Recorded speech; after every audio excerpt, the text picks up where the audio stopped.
OK. Dans ce numéro, on donne la distance Terre-Lune, on donne la vitesse, on cherche le temps. Le temps, ça se calcule distance divisée par vitesse. Alors, si je prends la distance, c'est 3,8 fois 10 à la 8 mètres, divisé par la vitesse, qui est 100 km à l'heure, ça va me donner le temps. Or, un petit problème, c'est que j'ai des mètres et j'ai des kilomètres. Je vais donc convertir une des deux unités dans l'autre unité. Pour que ça soit vraiment pratique, je vais m'arranger pour convertir les mètres en kilomètres.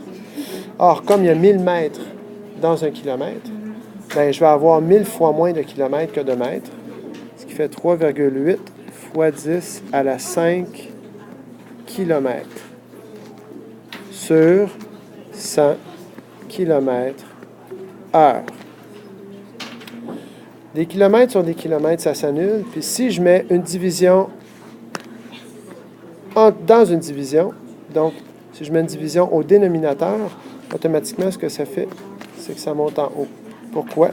Juste pour expliquer, c'est que si j'ai des kilomètres divisé par des kilomètres heure, étant donné que diviser, c'est multiplié par l'inverse, alors je peux faire des kilomètres multipliés par des heures sur des kilomètres.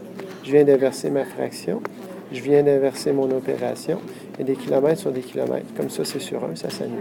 On a donc des heures. Ce n'est pas de la magie si on a des heures comme réponse à la fin. Alors, ma réponse va être en heures, et là, ce que j'ai à faire, bien, j'ai une division, je peux la faire mentalement, divisé par 100,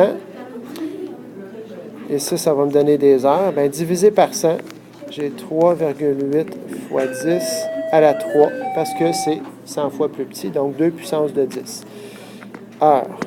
Ça ici, c'est des heures.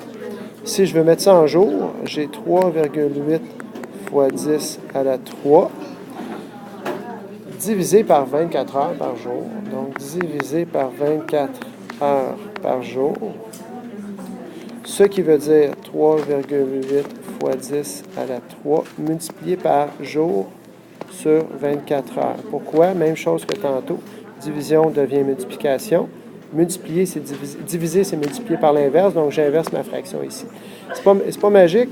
Encore une fois, ça, c'était des heures. J'ai des heures ici. J'ai des heures ici. Heure sur heure, il reste des jours. Alors, ce que tu as à faire, c'est faire 3,8 fois 10 à la 3 divisé par 24.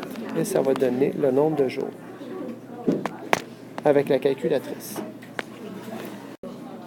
Bon, on vient de faire le calcul. Alors, ça, c'est 3800 divisé par 24, ça fait 158 jours.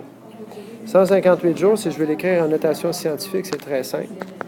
1,58. 1,58, c'est 100 fois plus petit que 158. Donc, je multiplie par 10 à la 2. C'est 10 à la 2?